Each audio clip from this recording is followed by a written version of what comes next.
Picture a quiet seaside mansion, cliff house, hiding a deadly secret.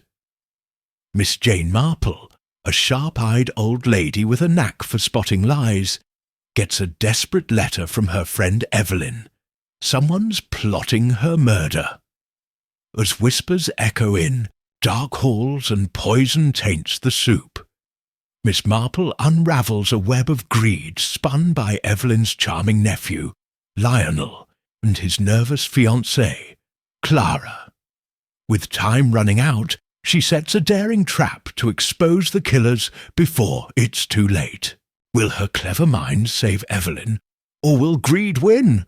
Dive into a cosy mystery packed with suspense and betrayal. Chapter 1. The ominous letter Miss Jane Marple sat in her cosy parlour in St. Mary Mead, a quiet village where everyone knew everyone else. Her knitting needles clicked softly, making a scarf for the church sale. The room smelled of lavender from a bowl on the table, and sunlight slipped through lace curtains, painting pretty shadows on the walls. It was a peaceful afternoon, the kind Miss Marple loved, with a cup of tea steaming beside her and a fire crackling in the hearth. But today, her mind wasn't as calm as usual. A letter had arrived that morning, and its words buzzed in her head like a pesky fly. The letter was from Mrs. Evelyn Harcourt, an old friend who lived in Danemouth, a seaside village not far away. Miss Marple hadn't seen Evelyn in years, but they'd written to each other now and then, sharing news about gardens, recipes, and village gossip. This letter, though, was different. It wasn't full of cheerful chatter. Instead, it was short, the handwriting shaky, as if Evelyn's hand trembled as she wrote. Miss Marple picked up the letter from the table, her eyes scanning the words again, though she already knew them by heart. "Dear Jane," it began, "I hope this finds you well. I'm sorry to trouble you, but I'm frightened. Something's wrong at Cliff House. I hear whispers at night, and I've seen shadows in the garden when no one should be there. My nephew Lionel has been acting strange. Angry one moment, too sweet the next. I think he's planning something awful. I don't know who to trust. You've always been clever, seeing things others miss. Please come to Danemouth. I need your help. I fear for my life. Yours, Evelyn."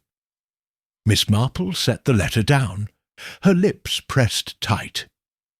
Evelyn wasn't one to fuss over nothing.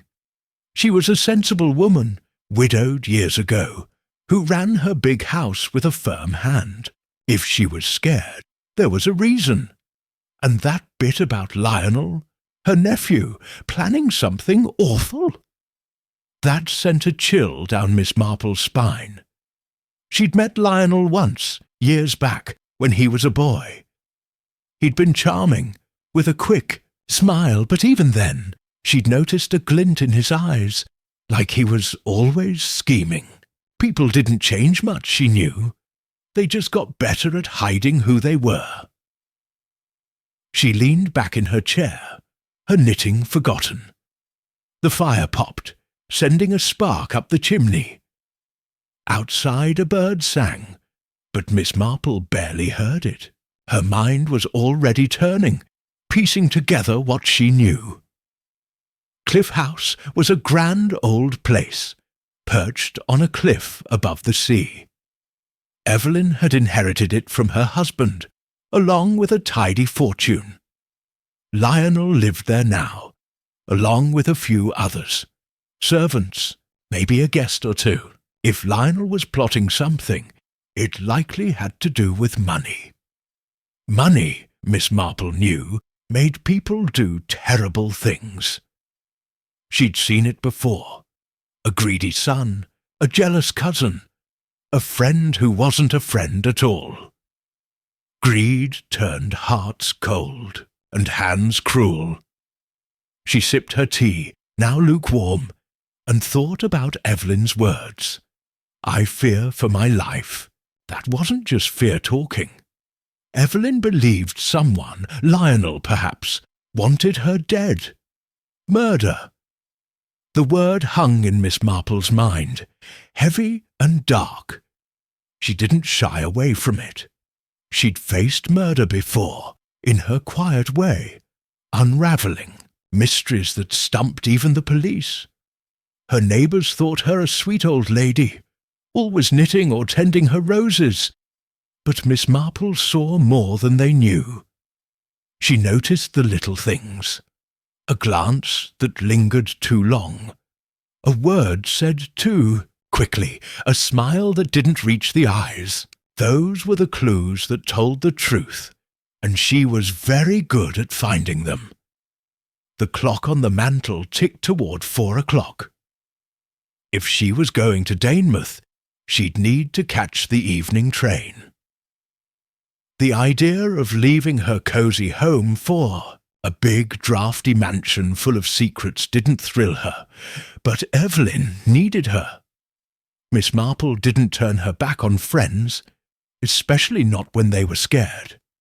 She stood, her knees creaking a bit, and smoothed her skirt.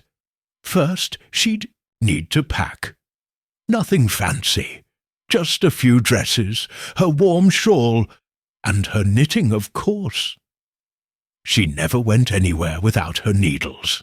They kept her hands busy and her mind sharp. And sometimes people said things around a knitting old lady they wouldn't say otherwise. She climbed the narrow stairs to her bedroom, her steps slow but steady.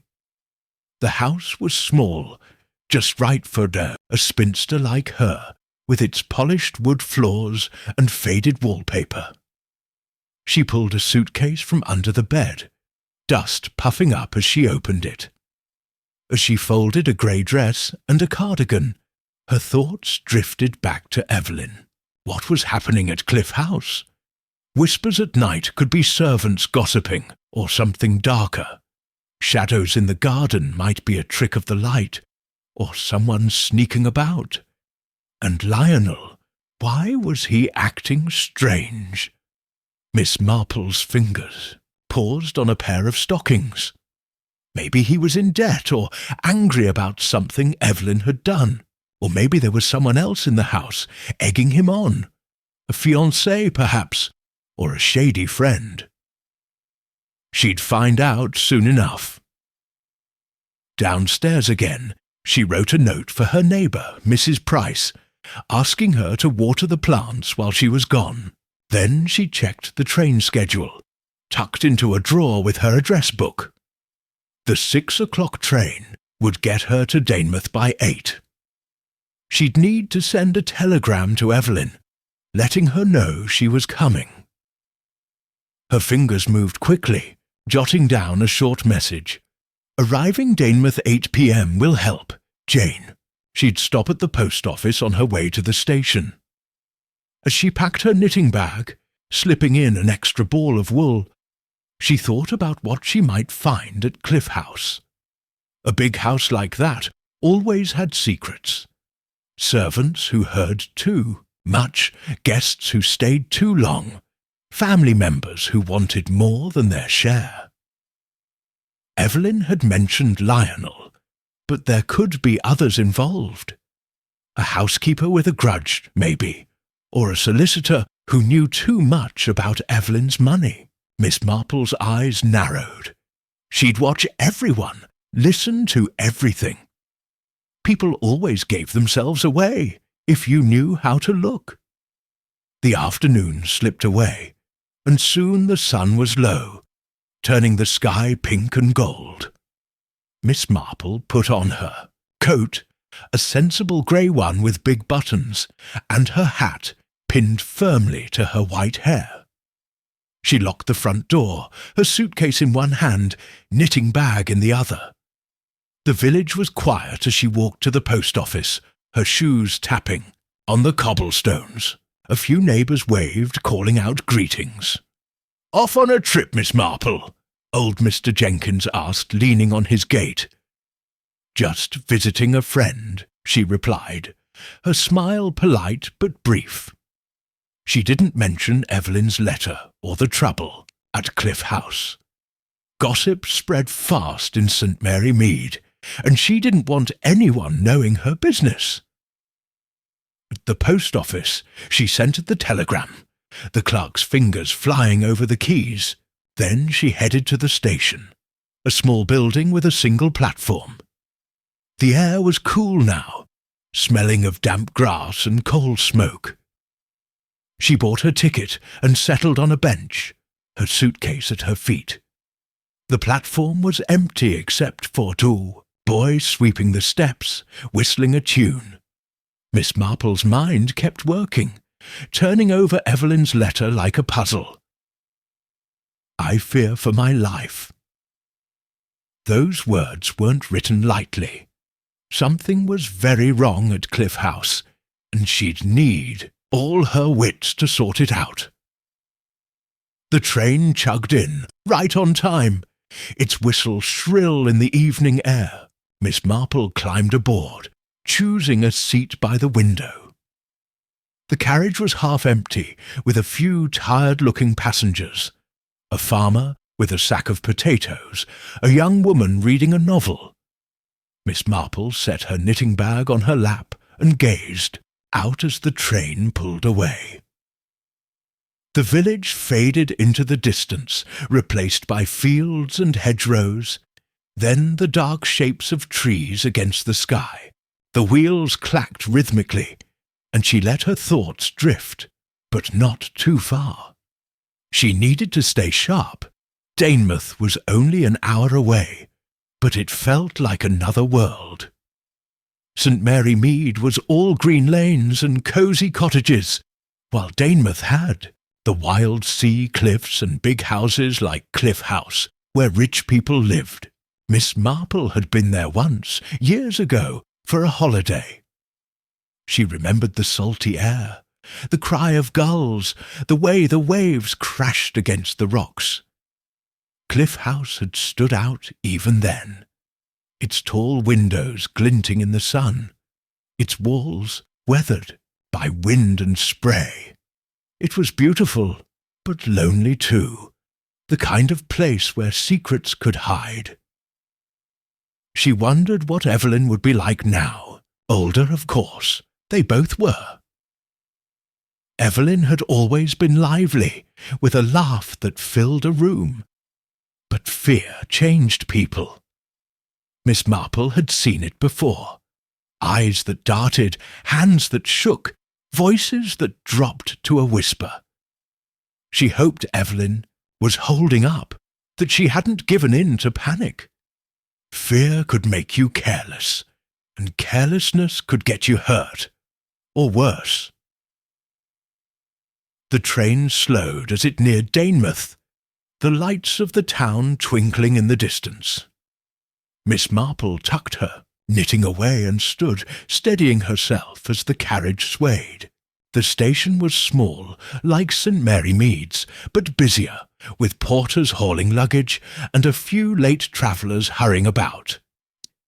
She stepped onto the platform, the sea air sharp in her nose. A man in a dark coat approached, tipping his cap. "Miss Marple? I'm from Cliff House. Mrs. Harcourt sent me." She nodded, handing him her suitcase. "Thank you. Lead the way." The car wound along a cliffside road, the sea glinting black and silver below. Miss Marple sat in the back, her hands folded, her eyes taking in every detail. The driver was quiet, his face half hidden in the dim light. She wondered if he was one of the whispers Evelyn had heard, one of the shadows in the garden. Or maybe he was just a driver, doing his job. She'd find out. Cliff House loomed ahead, its silhouette stark against the starry sky. The car crunched to a stop, and the driver opened her door. Miss Marple stepped out, her shawl tight around her shoulders. The front door swung open, and there was Evelyn, her face pale, but her eyes bright with relief. "Jane!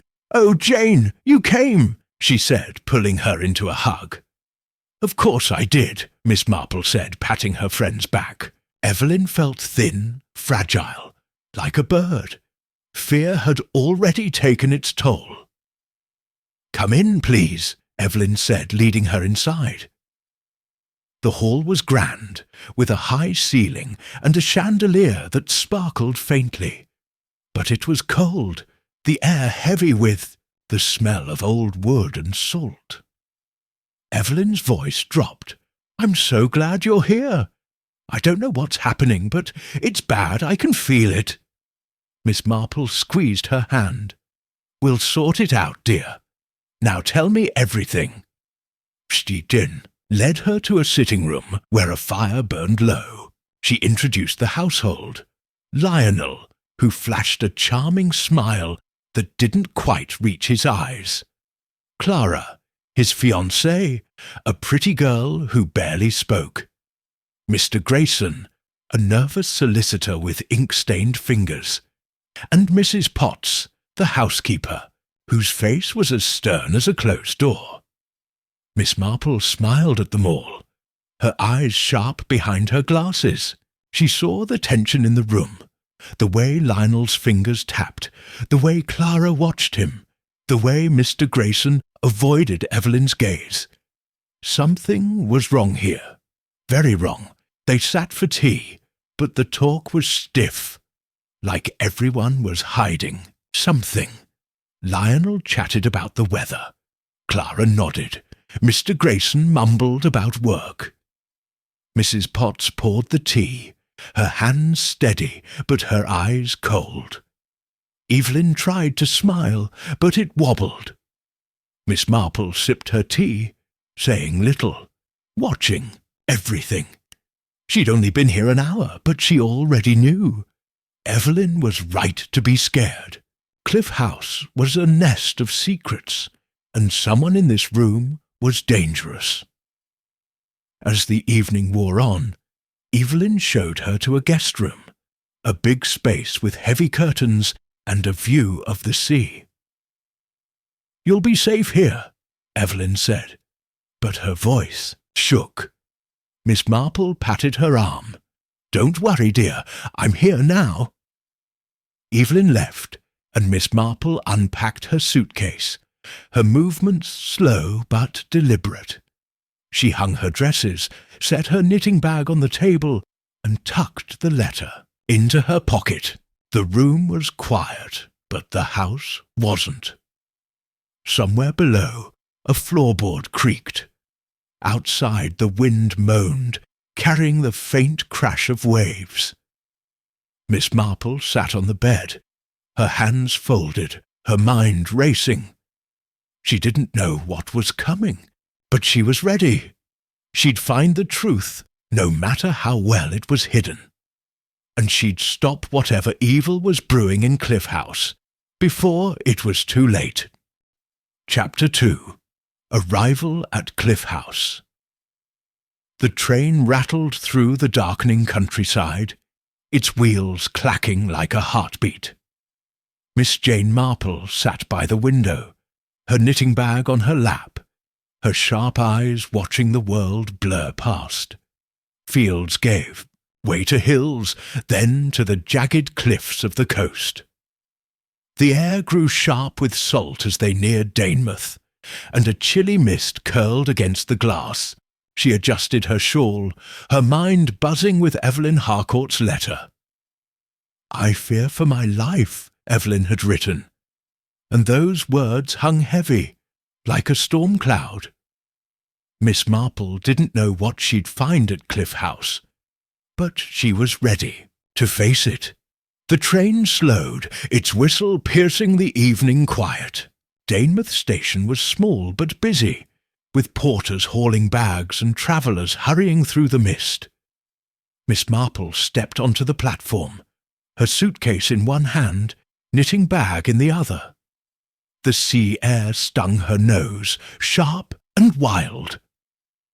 Man in a dark coat approached, his cap low over his eyes. "Miss Marple? I'm Tom, the driver from Cliff House. Mrs. Harcourt sent me." She nodded, handing him her suitcase. "Thank you, Tom. Let's go." Her voice was polite but firm, and she studied him as he led the way to a black car parked nearby. He was young, with rough hands and a quiet manner. Was he part of the trouble at Cliff House? One of the shadows Evelyn had seen? She'd keep an eye on him. The car wound up a narrow road, the cliffs rising steep on one side, the sea churning black below. The mist thickened, making the world feel small and secret.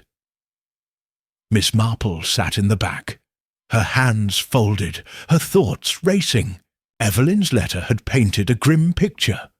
Whispers at night, shadows in the garden, and Lionel, her nephew, acting strange. Miss Marple knew big houses like Cliff House held secrets, old grudges, hidden plans, greed that festered like a wound. She'd seen it before in St. Mary Mead, where smiles hid lies and kind words masked cruel hearts. Cliff House would be no different.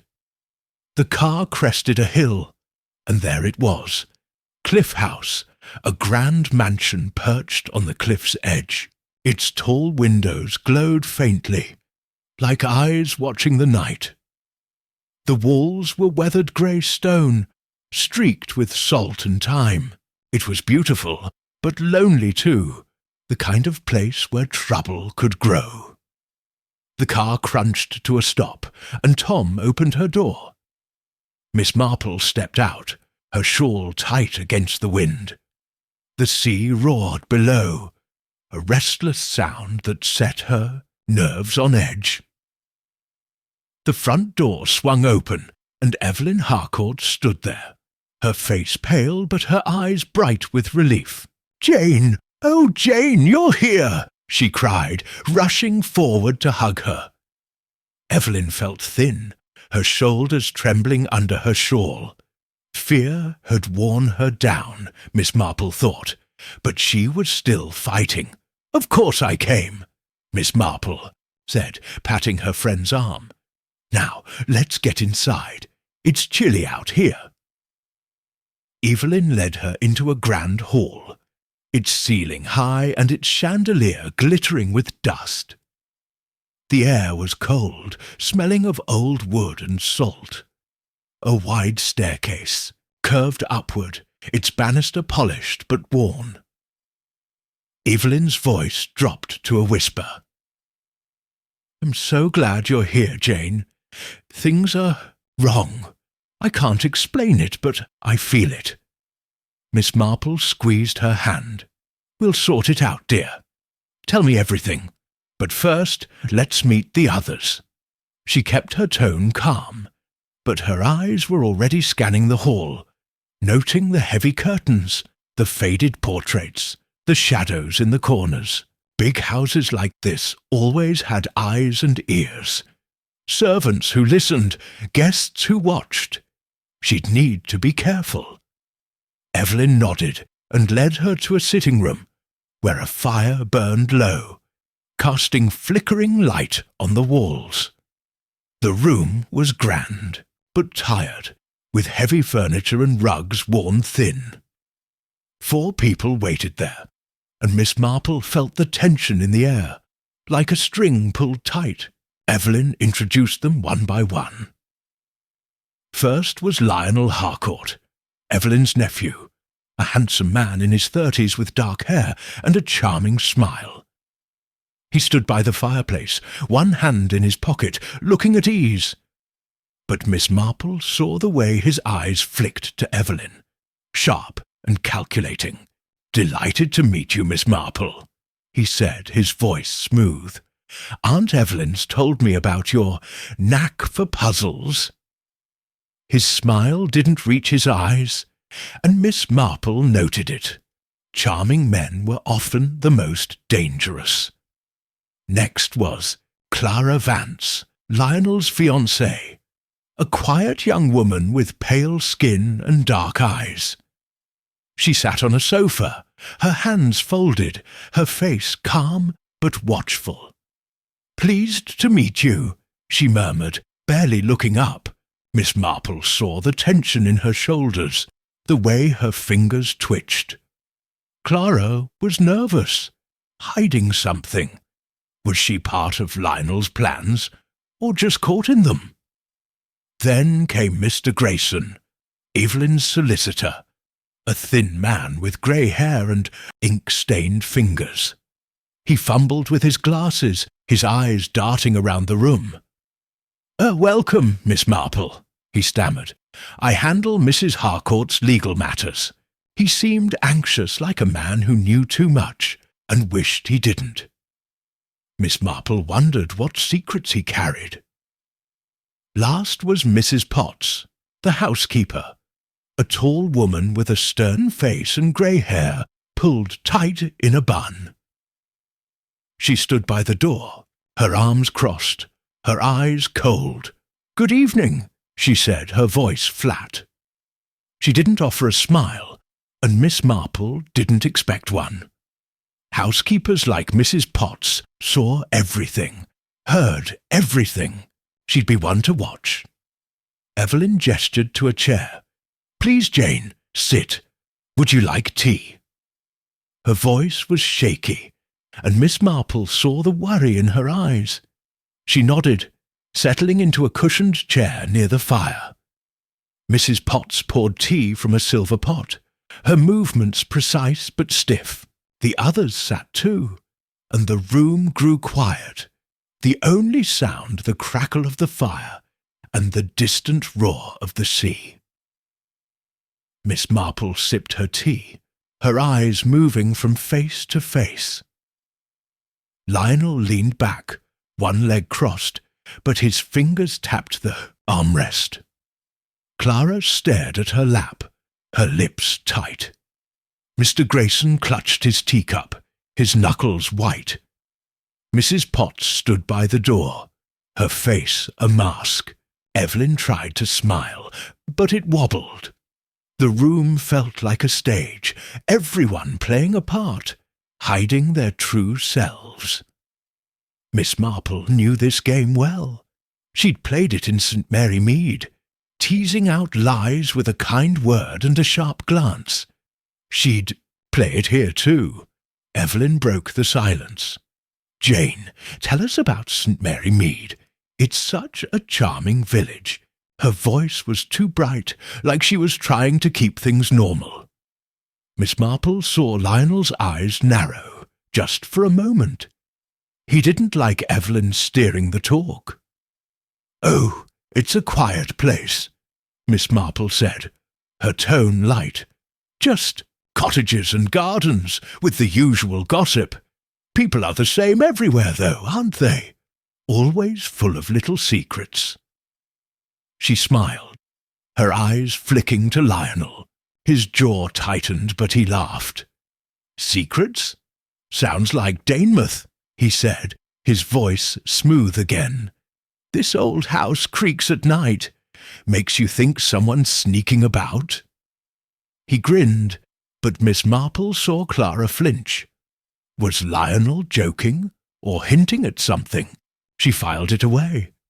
The talk turned to the weather, then to Cliff House. Lionel spoke of fixing the place up, his tone dismissive of its old charm. "It's falling apart," he said, waving a hand. "Needs modern pipes, new windows. Aunt Evelyn clings to the past, don't you?" He looked at Evelyn, his smile sharp. Evelyn's hands trembled as she set down her cup. "It's my home, Lionel. It has character." Her voice was soft but firm. Miss Marple saw the spark in her eyes, the fight still there. Good, she thought. Evelyn wasn't broken yet. Mr. Grayson cleared his throat. The house is sound? Structurally. I've checked the deeds." He sounded nervous, like he didn't want to be part of this. Clara said nothing. her eyes on Lionel. Mrs. Potts snorted softly, barely audible. Miss Marple caught it all. The glances, the tones, the silences. They were clues, small but telling. Dinner was announced, and they moved to the dining room, a big, long space with a heavy table and tall candles. The meal was simple but good. Roast chicken, potatoes, and greens, with wine that sparkled in the candlelight. Miss Marple ate slowly, watching everyone. Lionel talked too much, his laugh loud. Clara picked at her food, her face pale. Mr. Grayson spilled wine on his cuff, muttering apologies. Evelyn was quiet, her eyes darting to Lionel. Mrs. Potts served, her steps silent, her face unreadable. Miss Marple kept the talk light, asking about Danemouth, the sea, the local shops. She mentioned a burglary she'd read about, watching their reactions. Lionel's fork paused, his eyes sharp. "Burglaries? Not here," he said quickly. "This house is a fortress." Clara looked at him, then away. Mr. Grayson coughed, spilling more wine. Interesting, Miss Marple thought. Burglaries made them jumpy. Why? After dinner, they returned to the sitting-room for coffee. Miss Marple sat near Evelyn, her knitting needles clicking as she started a new row. The others relaxed a bit, thinking, her just a fussy old lady. That was fine. People said things around knitting old ladies, things they'd never say to a detective. She listened as Lionel talked about London. Clara murmured agreements, and Mr. Grayson rambled about legal papers. Evelyn stayed quiet, her hands twisting in her lap. The clock struck 10, and Evelyn stood. "Jane, you must be tired. Let me show you your room."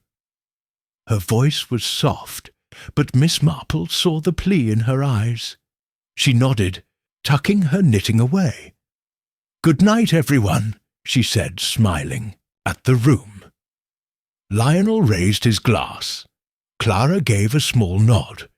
Mr. Grayson mumbled something, and Mrs. Potts just stared.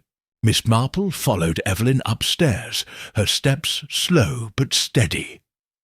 The guest room was big, with a four-poster bed, heavy curtains, and a window overlooking the sea. The air was cold, the wind rattling the panes. Evelyn lit a lamp, her hands shaking. "You'll be safe here," she said, but her voice wavered. "I'm so glad you're here, Jane. I don't know who to trust." Miss Marple patted her arm. "We'll figure it out, dear. Now tell me more. What's Lionel done to scare you?" Evelyn sat on the bed, her face drawn. "He's changed. He used to be sweet, but now he's cold. He wants money, I know it. He talks about selling the house, but it's mine. And I've heard him whispering with Clara at night. I think they're planning something. Then there's the shadows. Someone's been in the garden, Jane. I saw them from my window." Miss Marple listened, her face calm, but her mind racing. Whispers, shadows, Lionel's greed. It all pointed to trouble. "Have you told anyone else?" she asked. "Only Mr. Grayson, but he says I'm imagining things. He's nervous, Jane. I don't trust him either." Evelyn's voice broke. "I'm scared." Miss Marple took her hand. "You're not alone now. Go to bed, dear. I'll start looking tomorrow. We'll stop this, whatever it is." Evelyn nodded, tears in her eyes. She hugged Miss Marple, then left, closing the door softly. Miss Marple stood by the window, gazing at the sea. The waves crashed below, wild and restless. The house was quiet, but she felt its secrets, heavy and close. Lionel was the key, she thought. His charm, his sharp eyes, his talk of money, they all screamed danger. But Clara, Grayson, even Mrs. Potts, they were part of it too, she was sure. She unpacked her suitcase, hanging her dresses and setting her knitting bag on the table. Then she sat on the bed, her hands folded, her mind turning. Cliff House was a puzzle, and she'd solve it, piece by piece. She'd watch, listen, and wait. People always gave themselves away, if you knew how to look. And Miss Marple always knew. The wind howled outside, and somewhere in the house a floorboard creaked. She didn't flinch. She was Jane Marple, and she'd faced worse than this. Tomorrow she'd start digging, and she wouldn't stop until Evelyn was safe. For now, she blew out the lamp and lay down, the sea's roar lulling her to sleep. The game had begun, and she was ready to play. Chapter 3. Whispers in the Dark Miss. Jane Marple lay in her guest room at Cliff House, the big four-poster bed creaking under her slight frame. The sea roared outside, its waves crashing against the cliffs, a wild sound that filled the night. The room was dark, the lamps snuffed out, but sleep wouldn't come. Her mind buzzed with Evelyn Harcourt's fears, Lionel's sharp smile, and the tense faces around the dinner table. The house felt alive, its old walls holding secrets, its shadows hiding truths. She pulled the blanket higher, her sharp eyes staring at the ceiling. Something was brewing in Cliff House, something dark, and she needed to be ready. The clock downstairs struck midnight, its chimes faint but clear. Then she heard it, a soft creak in the corridor, like a footstep on old wood. Her heart quickened, but she stayed still, ears straining. Another creak, closer now. Someone was moving, someone who didn't want to be heard. Miss Marple sat up, her movements slow and quiet. She slipped on her dressing gown, its soft fabric cool against her skin, and tiptoed to the door. Her hand hovered on the knob, steady despite the chill in her bones. She wasn't afraid, not yet, but she was alert, her mind sharp as a pin. She cracked the door open, just an inch, and peered into the dark hallway. The air was heavy, smelling of salt and dust. A faint light flickered at the far end, near the staircase, and a shadow moved. It was a figure, slim and quick, gliding toward the stairs. Miss Marple squinted, her eyes adjusting to the gloom. The figure wore a long coat, maybe a nightgown. Clara, she thought, Lionel's fiancée. The girl's quiet face and watchful eyes came to mind. What was she doing, sneaking about at midnight? Curiosity burned in Miss Marple's chest. She stepped into the hall, her slippers silent on the rug. The house was cold, the wind rattling the windows, but she ignored it. She followed the figure, keeping to the shadows, her steps careful. The staircase loomed ahead, its banister gleaming, faintly. Clara, if it was Clara, descended, her movements quick but soft. Miss Marple reached the top of the stairs and peered down. The hall below was dark, but a sliver of light spilled from the library door. Voices murmured low and urgent. She crept down the stairs, her hand on the banister, her heart steady, but her senses alive. The library door was ajar, and she stopped just outside, hidden by the frame. The voices were clearer now, Lionel's sharp and hissed, and Clara's softer but tense. Miss Marple leaned closer, her ear straining to catch every word. "It has to be soon," Lionel said, his voice low but fierce.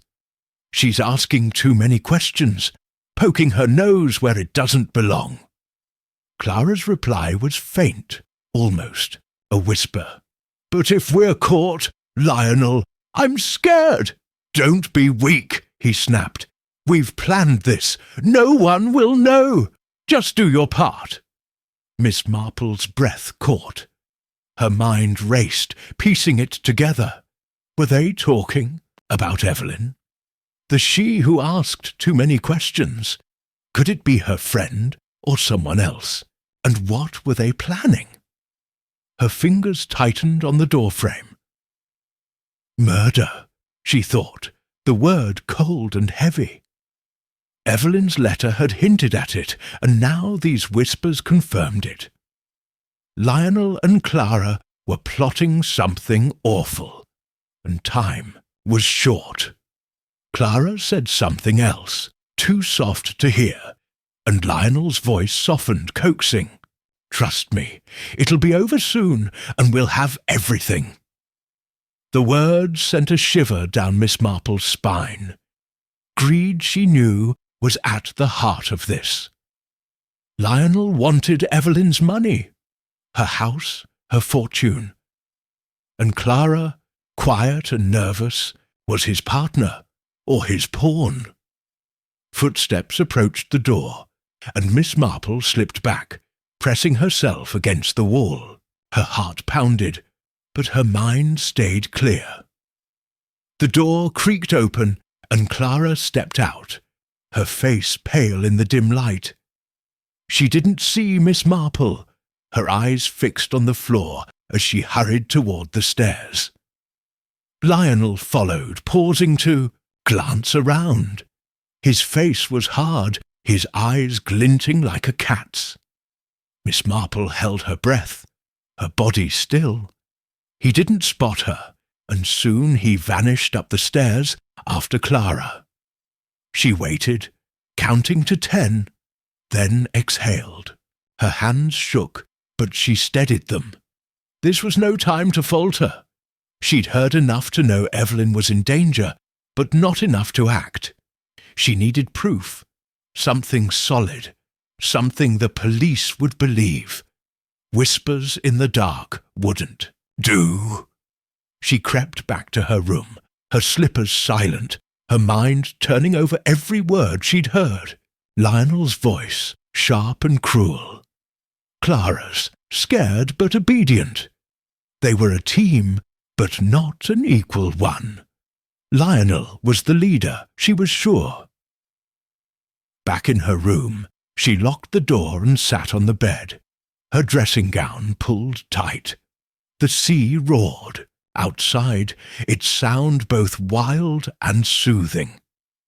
She thought of Evelyn, asleep down the hall, unaware of the danger so close. Miss Marple's heart ached for her friend, but pity wouldn't help. Action would. She needed to watch Lionel and Clara, catch them in a mistake. People always slipped up, she knew. A careless word, a wrong move. That's how she'd unravel this. The next morning, the house woke slowly. Miss Marple dressed in her grey skirt and cardigan, her white hair neat under her hat. She joined Evelyn in the dining room, where breakfast was laid out. Toast, eggs and tea, with jam in a crystal dish. Evelyn looked tired, her eyes shadowed, but she smiled when she saw Miss Marple.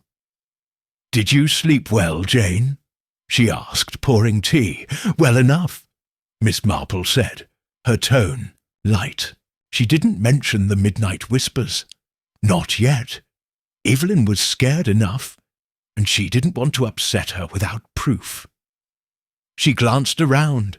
Lionel and Clara weren't there, nor was Mr. Grayson.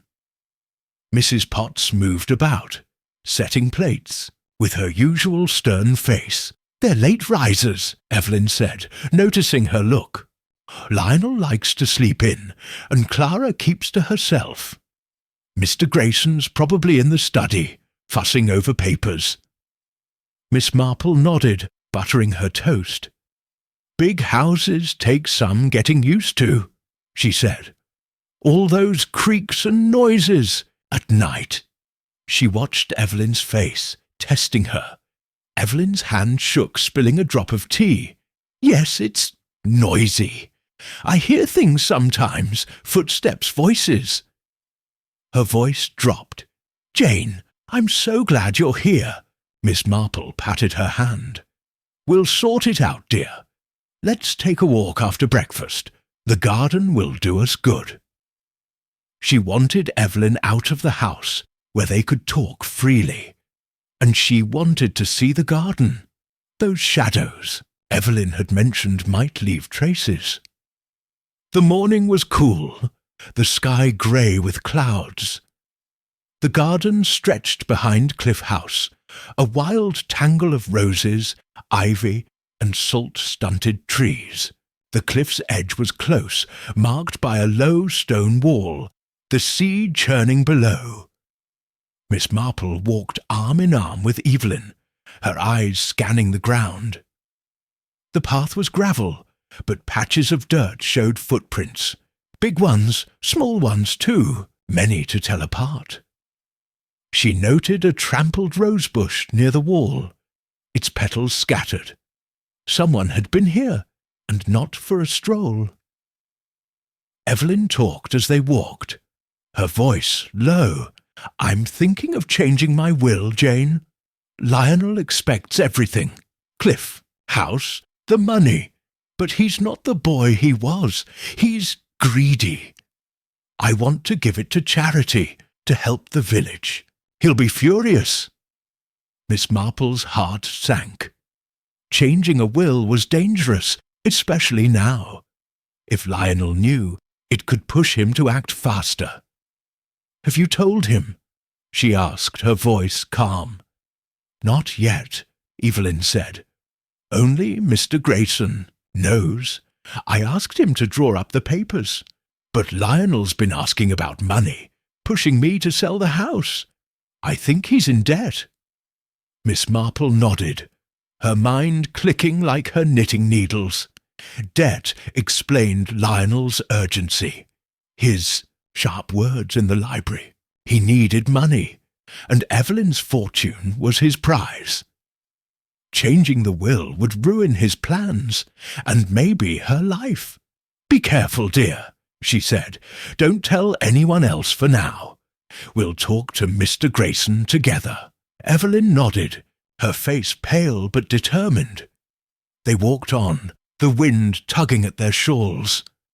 Miss Marple's eyes kept searching. Broken twigs, scuffed dirt, anything out of place.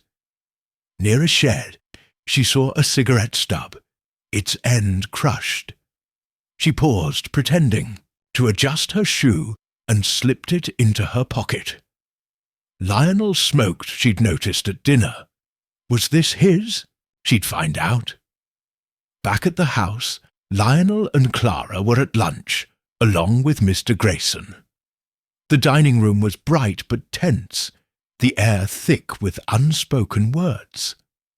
Lionel was all charm, joking about the weather, but his eyes flicked to Evelyn, too often. Clara ate silently, her face tight. Mr. Grayson fumbled with his fork, dropping it with a clatter. Miss Marple watched them all, her smile polite, her mind sharp. She steered the talk to the garden, mentioning the trampled rosebush. "Someone's been clumsy out there," she said, her tone light. Lionel's smile faltered, just for a second. "Probably the gardener," he said too quickly. Clara's eyes darted to him, then away. Mr. Grayson coughed, reaching for his water. Miss Marple filed it away. They knew something about the garden, and it wasn't good. After lunch, Evelyn rested, and Miss Marple slipped into the library, where Lionel often worked. The room was dim, its shelves heavy with old books. A desk stood by the window, papers scattered across it. She glanced at the door, then moved quickly, her fingers light. Among the papers she found a receipt, tucked under a ledger. It was for a chemical, labelled highly toxic, handle with care. Her heart thudded. Poison? She memorized the name, something long and scientific, and slipped the receipt back. This was no gardening supply. This was dangerous.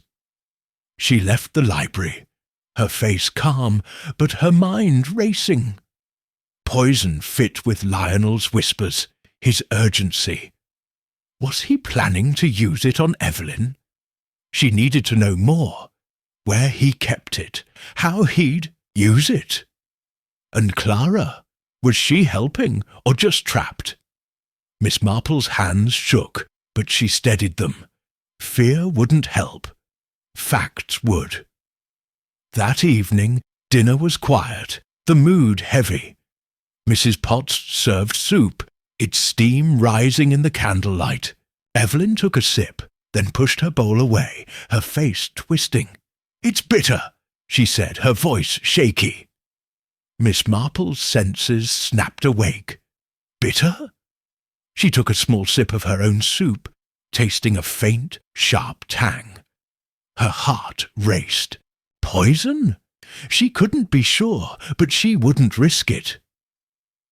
"Perhaps it's gone off," she said, her voice light. She dabbed her napkin at her mouth, then wrapped a bit of soup in it, tucking it into her sleeve. She'd find a way to test it, maybe through Mr. Grayson, if he could be trusted. Evelyn looked at her, eyes wide, and Miss Marple gave a tiny nod. "Don't eat," she thought, hoping Evelyn understood. Lionel laughed, spooning his soup. "You're fussy, Aunt Evelyn. It's fine." But his eyes were sharp, watching her. Clara ate slowly, her face pale. Mr. Grayson pushed his bowl away, mumbling about not being hungry. Mrs. Potts cleared the table, her face blank, but her eyes lingering on the bowls. Miss Marple's mind spun. Was the soup tainted, or was it just bad cooking? She'd find out. After dinner, she excused herself, claiming tiredness. In her room, she hid the napkin in her suitcase, her hands steady now. The sea roared outside, the wind howling. Cliff House was a trap, and Evelyn was the prey. But Miss Marple was here, and she wouldn't let Lionel win. She'd watch, listen, and dig until she had proof. The cigarette stub, the receipt, the bitter soup. They were pieces of the puzzle, and she'd fit them together.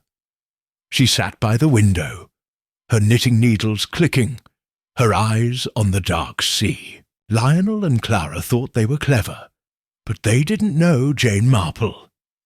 She'd faced liars and killers before, and she'd outsmarted them all. Tomorrow, she'd keep digging, watching every move, catching every slip. The truth was close. She could feel it, and she'd find it before it was too late. Chapter 4. The Clue in the Study. Miss Jane Marple woke early. The grey light of dawn creeping through the heavy curtains of her guest room at Cliff House. The sea growled outside, its waves pounding the cliffs below, a restless sound that matched the churn in her mind. She lay still for a moment, her sharp eyes tracing the ceiling's cracks, her thoughts tangled with the whispers she'd overheard in the library last night. Lionel's hissed words, "It has to be soon," and Clara's scared murmur echoed in her head. Then there was the bitter soup at dinner, Evelyn's wrinkled nose, and the napkin-wrapped sample hidden in her suitcase. Danger was close, curling around Cliff House like the morning mist. She needed to move fast. She rose, her joints creaking, and dressed in her usual grey skirt and cardigan, her white hair tucked neatly under a plain hat. The room was cold, the air heavy with salt and old wood. She checked her suitcase, ensuring the napkin was safe, its faint soup stain a grim reminder. Poison, she thought, her heart heavy. The receipt she'd found in the library, labelled highly toxic, pointed to it, and Lionel's greedy eyes made him the likely culprit. But she needed proof, something solid to stop him before Evelyn paid the price. Downstairs, the house was quiet, the dining room empty except for Mrs. Potts, who set out breakfast with her usual stern face. Toast, eggs and tea steamed on the table, but Miss Marple's appetite was gone. She sipped her tea, her eyes scanning the room. The heavy curtains, the polished table, the chandelier's faint glitter. It all looked grand, but it felt like a trap. Evelyn joined her, looking pale, her hands twisting in her lap. "Morning, Jane," she said, her voice thin. "Did you sleep?" "Well enough," Miss Marple lied, her smile gentle. She didn't mention the midnight whispers or the soup. Evelyn was scared enough, and fear could make her careless. "Let's eat, dear, then we'll plan our day." She kept her tone light, but her mind was already working, plotting her next move. She needed to watch Lionel, dig deeper into the house's secrets, and test that soup. Lionel and Clara appeared, his charm bright as ever, her face quiet and tense. Mr. Grayson shuffled in last, his glasses slipping down his nose, his fingers stained with ink. The meal was stiff, the talk forced. Lionel joked about the weather, but his eyes flicked to Evelyn too often.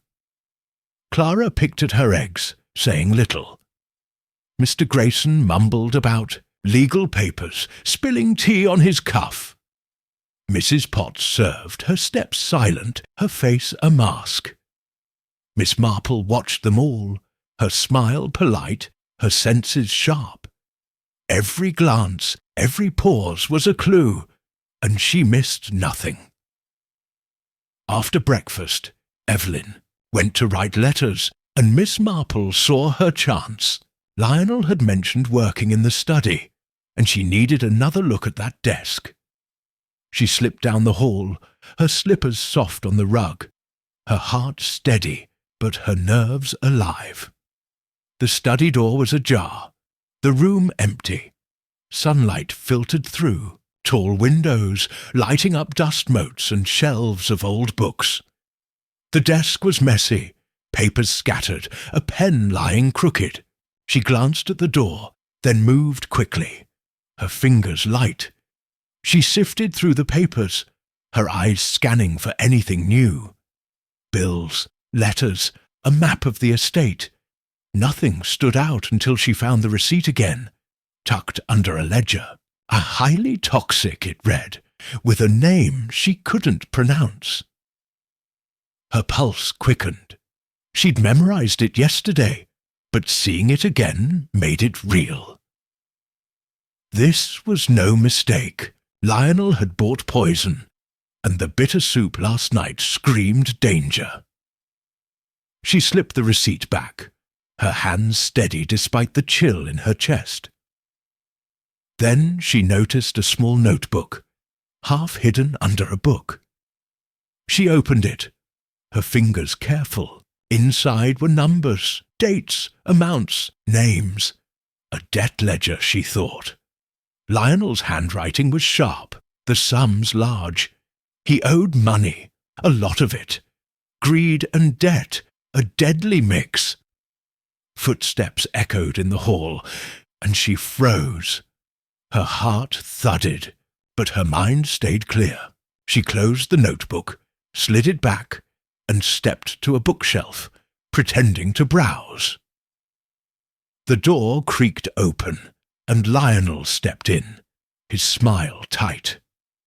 "Miss Marple, looking for a book?" His voice was smooth, but his eyes were sharp, like he knew she'd been snooping. "Oh, yes," she said, her tone light. "I love a good mystery. This house feels like one, don't you think?" She smiled, her eyes meeting his. He laughed, but it was forced, his fingers tapping his pocket. "It's just an old pile of stones," he said, moving to the desk. "Nothing mysterious here." He sat, shuffling papers, his eyes flicking to her. She nodded, picking up a random book and left, her heart racing, but her face calm. He suspected her, she was sure. She'd need to be more careful. Back in the hall, she paused, her mind spinning. The ledger confirmed it. Lionel was desperate for money. Evelyn's fortune was his way out, but only if she was gone. The poison was his plan. She'd bet her knitting on it. But where was it? And how would he use it? The soup was a warning, but it hadn't worked. Evelyn hadn't eaten enough. He'd try again, soon. She needed to find the poison, test the soup, and keep Evelyn safe. At tea that afternoon, the household gathered in the sitting room, the fire crackling low. Evelyn sat close to Miss Marple, her hands trembling as she poured. Lionel lounged by the window, Clara beside him, her eyes on her lap. Mr. Grayson fidgeted with his glasses, and Mrs. Potts served scones with her usual cold stare. Miss Marple steered the talk to Danemouth, mentioning a burglary she'd heard about in the village. "Such a shame," she said, her voice mild. "Houses like this must be tempting, with all those old locks." Lionel's cup paused halfway to his mouth, his eyes narrowing. "Cliff House is secure," he said, his tone sharp. "No burglars getting in here." Clara's fingers tightened on her napkin, and Mr. Grayson coughed, spilling crumbs. Miss Marple smiled, sipping her tea. Their reactions screamed guilt. Was Lionel planning to stage a burglary? A cover for murder, maybe? Poison Evelyn? Blame a thief? It fit his sly charm, his desperate ledger. She glanced at Mrs. Potts, who stood by the door, her face blank, but her eyes sharp. Did she know something? Housekeepers always did, Miss Marple knew. They saw the dirt, literal and not. She'd talk to her later, if she could. For now, she kept the talk light, asking about the cliffs, the sea, the village. Lionel relaxed, thinking, her harmless. Clara stayed quiet, her face pale. Mr. Grayson rambled about taxes, his voice shaky. Evelyn listened, her eyes darting to Miss Marple, trusting her to fix this. After tea, Miss Marple slipped the napkin-wrapped soup sample into her knitting bag, her hands quick. She needed to get it tested, but Danemouth was small and she didn't know who to trust. Mr. Grayson was her best bet. He handled Evelyn's affairs, and he seemed nervous, not cruel. She found him in the hall, fumbling with his coat. "Mr. Grayson," she said, her voice soft but firm. "Might I have a word?" He jumped, his glasses slipping. "Yes, Miss Marple. What is it?" His eyes darted like he wanted to run. Smiled, her tone gentle. "I need a small favour. There's a chemist in Danemouth, isn't there? I'd like a sample tested privately. Could you arrange it?" She held his gaze, watching him squirm. "A sample?" he stammered. "What kind?" "Just a bit of food," she said, her voice calm. "I'm curious about its quality. You understand?" She didn't say poison, but her eyes said enough. He swallowed, nodding. "I'll see to it," he said, his voice barely a whisper. "Give me the sample tomorrow." He hurried off, his coat flapping. Miss Marple watched him go, her lips tight. He'd do it, she thought. But he was scared. Did he know about Lionel's plan?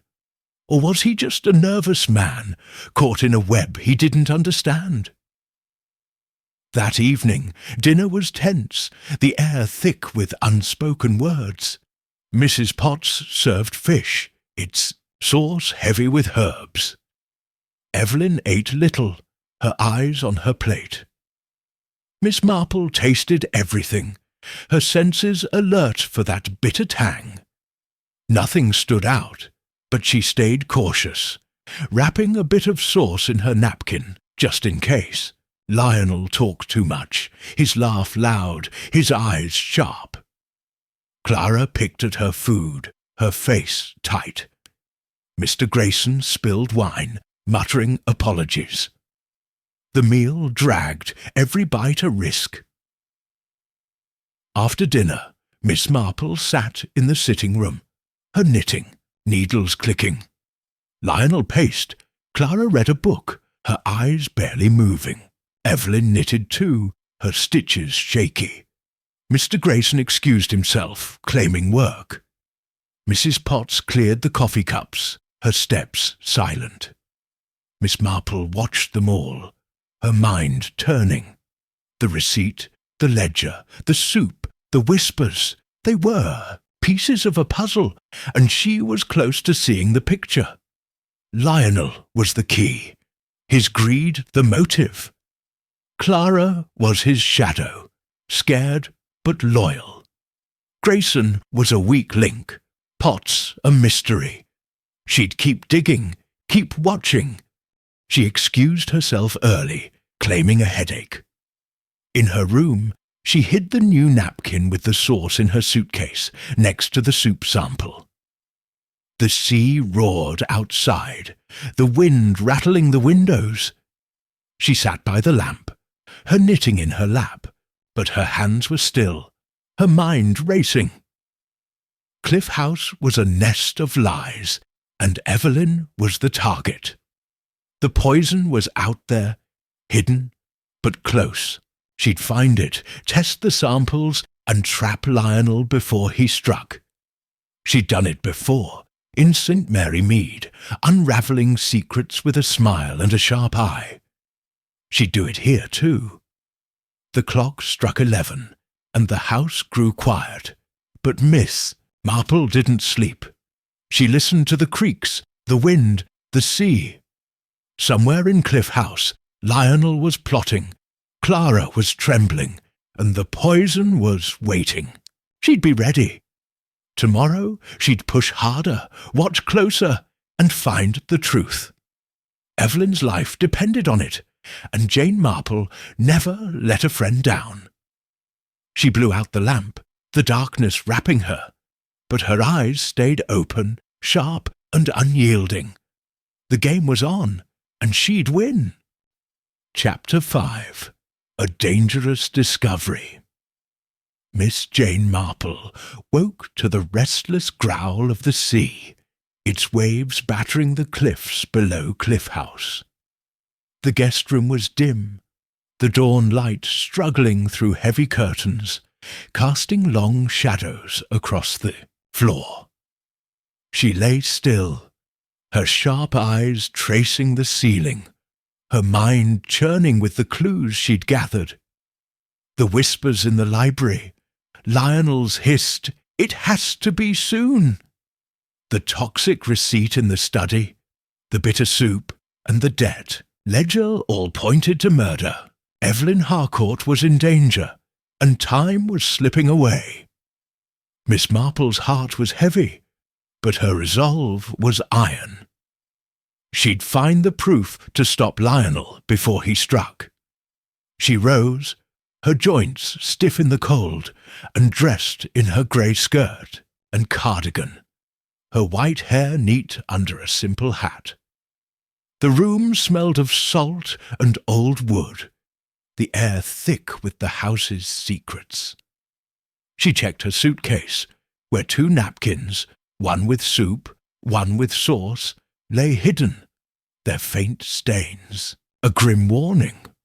The receipt's words, highly toxic, burned in her mind. Poison was Lionel's weapon, she was sure, but where was it? She needed to find it, test the samples, and keep Evelyn safe. Downstairs, the dining room was quiet, the table set with toast, jam, and tea. Mrs. Potts moved silently, her stern face unreadable as she poured. Evelyn joined Miss Marple, her eyes shadowed, her hands trembling. "Morning, Jane," she said, her voice thin. "Any news?" She glanced at the door, as if expecting Lionel to appear. "Not yet, dear," Miss Marple said, her tone gentle. She didn't mention the whispers or the receipt.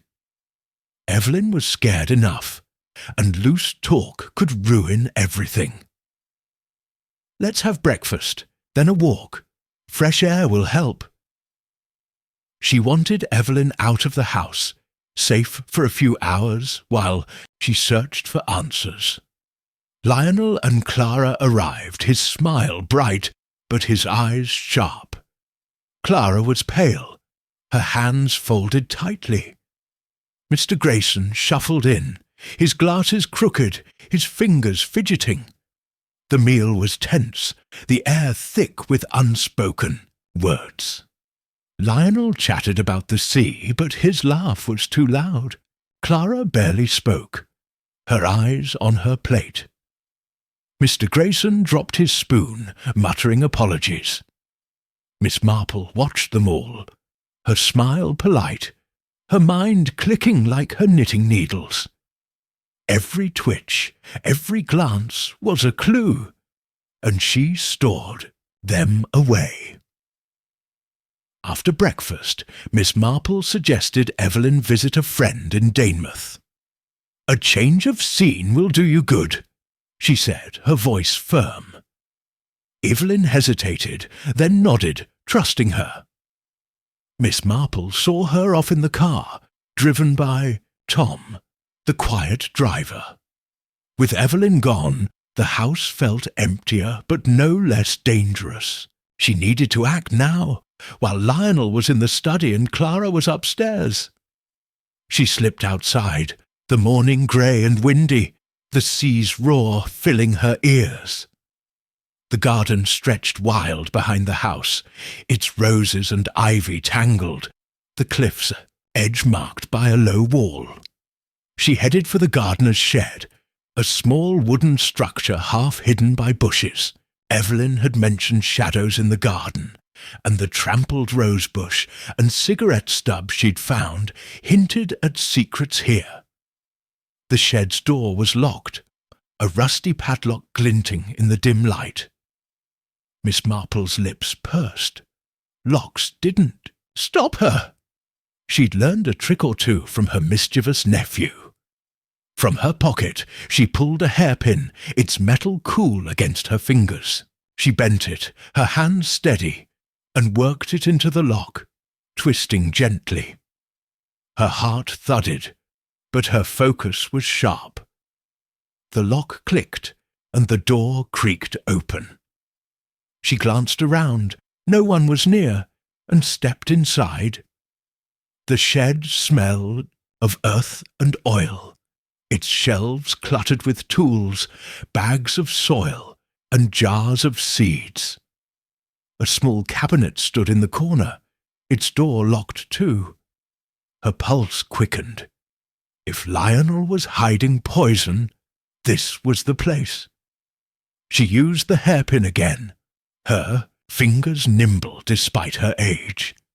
The cabinet lock was trickier, but it gave way with a soft snap. Inside, she found a single vial, its glass glinting, a label matching the receipt's description. Highly toxic.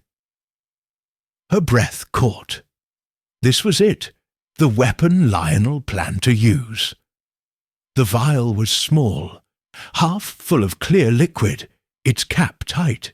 She slipped it into her pocket, her hands shaking but her mind clear. She'd show it to Mr. Grayson, along with the soup and sauce, and get them tested. Proof was in her hands now, but she needed to move carefully. She locked the cabinet and shed, erasing her traces, and hurried back to the house, the vial heavy in her pocket. The wind tugged at her shawl, the sea's roar, a warning. Inside the hall was quiet, but she felt eyes watching. Mrs. Potts, maybe, or Clara.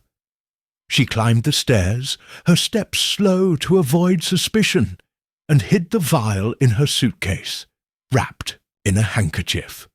Her heart raced, but she steadied it. One wrong move, and Lionel would know she was on to him. At lunch, the mood was heavier than ever. Lionel was charming, but his eyes lingered on Miss Marple, like he sensed her digging. Clara ate little, her face pale, her fingers twisting her napkin. Mr. Grayson fumbled with his glass, his nerves plain. Evelyn was still in town, safe for now. Miss Marple kept the talk light, mentioning the garden, watching their reactions. "Such a wild place," she said. "I saw a shed out there, locked tight. Keeps things safe, I suppose." She smiled, her eyes on Lionel. His fork paused, his smile tight. "Just tools," he said too quickly. "Gardener's stuff." Clara's eyes flicked to him, then away. Mr. Grayson coughed, spilling water. Miss Marple nodded, her face calm, but her mind racing. They knew about the shed, and they didn't like her mentioning it. Good. She'd rattled them. After lunch, she found Mr. Grayson in the study, alone, his papers scattered. "Mr. Grayson," she said, closing the door. "About that chemist. Can you get these tested today?" She pulled the napkins and vial from her knitting bag, her voice low but firm. His eyes widened, his hands shaking as he took them. "What's this?" he stammered, staring at the vial. "Is it dangerous?" "I hope not," she said, her tone mild. "But I need to know. Discreetly, please. Tell no one." She held his gaze, watching him squirm. He nodded, his face pale, and tucked the items into his briefcase. "I'll go now," he said, his voice barely a whisper. "I know a chemist in Danemouth. He's trustworthy." He hurried out, his coat flapping. Miss Marple watched him go, her lips tight. She hoped he was honest, but his nerves made her wary. If he betrayed her, she'd find another way. As she left the study, she heard voices in the drawing room, Lionel and Clara, their tones sharp. She paused, hidden by the door, her ears straining. "You're too cautious," Lionel snapped. "We can't wait forever. She's sniffing around, that old bat." Miss Marple's heart thudded. He meant her, she was sure. Clara's voice was icy. "If we're caught, it's over. Be patient."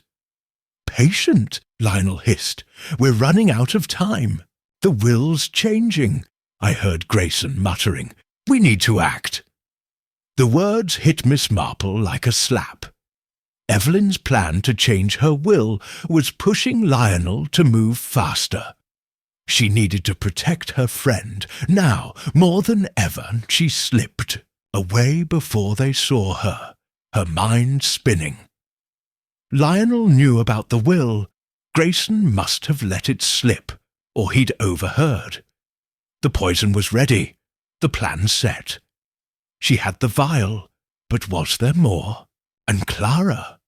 Her cold voice surprised Miss Marple. She wasn't just a scared pawn. She was in deep, maybe as ruthless as Lionel. The drawing-room door creaked, and Miss Marple hurried upstairs, her slippers silent. Her heart pounded, but her resolve hardened. She was close, so close to stopping them. In her room, she sat by the window, the sea's roar filling the silence. She pulled out her knitting, her needles clicking, but her mind was elsewhere. The vial, the napkins, the ledger, the whispers. They were pieces of a deadly puzzle. Lionel and Clara were desperate, cornered by debt and Evelyn's will. Grayson was her ally, but a shaky one. Mrs. Potts was a wild card, her stern face hiding who knew what. Miss Marple's hands moved, but her eyes were sharp, seeing every detail. Dinner that evening was grim, the air thick with tension. Beverleen was back, her face pale, her eyes darting to Miss Marple for reassurance. Lionel was all smiles, but his laugh was brittle. Clara ate silently, her face a mask. Mr. Grayson was absent, still in town, Miss Marple hoped. Mrs. Potts served roast, its sauce rich, and Miss Marple tasted it carefully, watching for that bitter tang. Nothing stood out, but she wrapped a bit in her napkin just in case. She couldn't trust anything here. Evelyn pushed her plate away, her voice shaky. "I'm not hungry," she said, and Miss Marple gave her a tiny nod. "Good. Stay cautious." Lionel noticed, his eyes narrowing, but he said nothing, his smile tight. Clara glanced at him, her fingers twitching.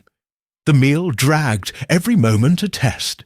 Miss Marple kept the talk light, asking about Danemouth's history, but her senses were alert, catching every flinch, every pause. After dinner, the household scattered. Evelyn to her room, Lionel and Clara to the drawing-room, Mrs. Potts to the kitchen. Miss Marple sat in the sitting-room, her knitting in her lap, her ears open. The house creaked, the wind howled, the sea roared. She waited, hoping Grayson would return with news. The clock struck 9, then 10. No sign of him. Her heart sank. Had he betrayed her, or was he just slow? She'd find out tomorrow. She excused herself, climbing the stairs to her room. The hall was dark, the air cold. She locked her door, checking. The suitcase. The napkins were there, but the vial was with Grayson. She sat by the lamp, her knitting needles clicking, her mind racing. Lionel and Clara were closing in, their plan set. The will was the trigger, Evelyn the target. Miss Marple had the poison, but she needed the test results to prove it. Grayson was her link, but if he failed, she'd find another way. The sea's roar filled the night, the wind rattling the windows. Cliff House was a cage, its secrets sharp as knives. Miss Marple's hands moved, her needles steady, but her eyes were unyielding. She'd faced killers before in St. Mary Mead, unravelling their lies with a smile and a sharp mind. She'd do it here too.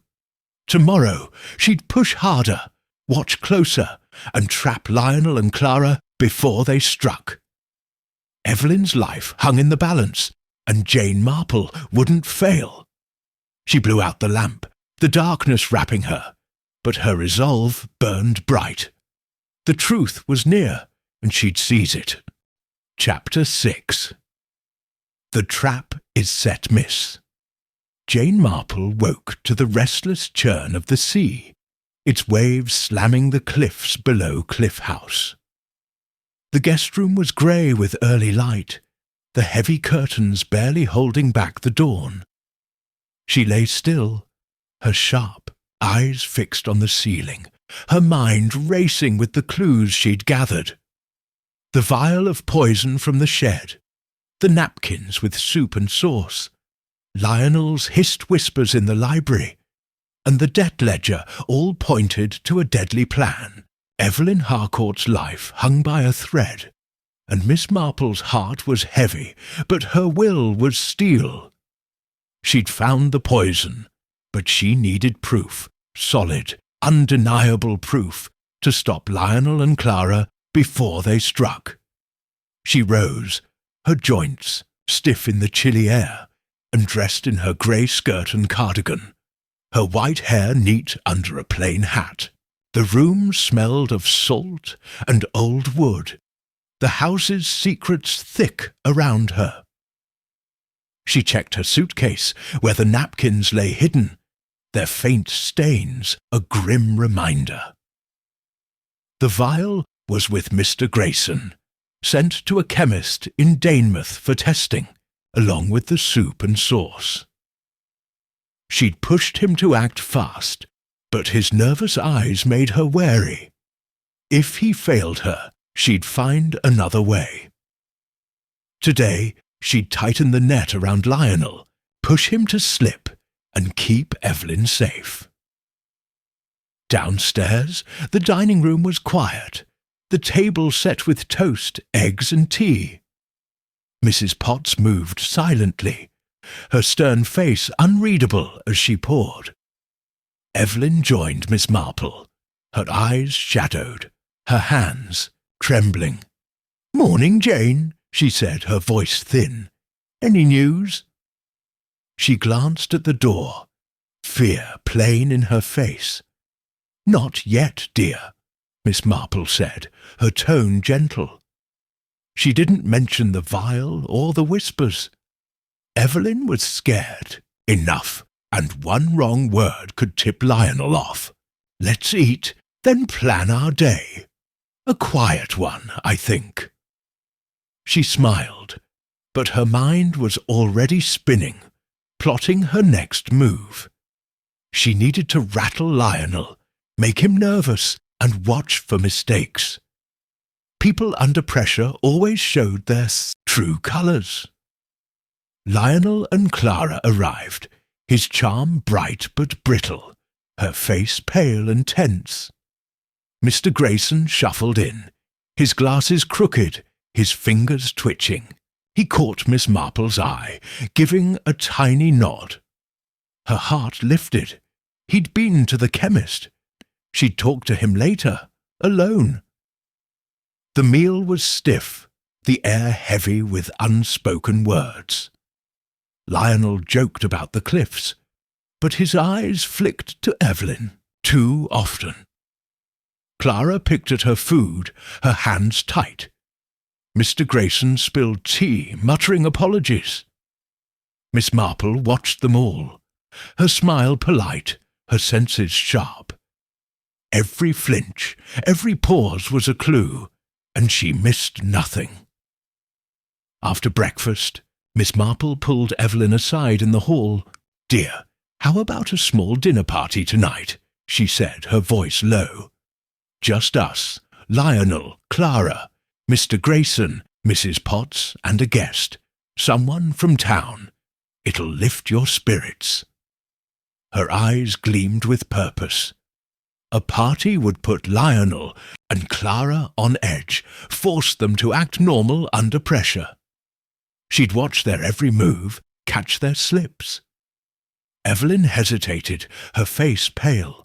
"A party now? I'm not sure, Jane." "Trust me," Miss Marple said, squeezing her hand. "It'll be fine. Who's a good guest? Someone clever, maybe a doctor." A doctor could talk about poisons, rattle Lionel further. Evelyn nodded, slowly. "Dr. Bennett," she said. "He's a friend, lives in Danemouth. He knows about medicines and things." Her voice dropped, and Miss Marple saw the spark of hope in her eyes. Dr. Bennett was perfect. A toxicology expert could make Lionel sweat. "Wonderful," Miss Marple said. "Send him an invitation. Keep it quiet for now." She patted Evelyn's arm, her mind already setting the trap. A dinner, a doctor, and a room full of suspects. She'd stir the pot and see what boiled over.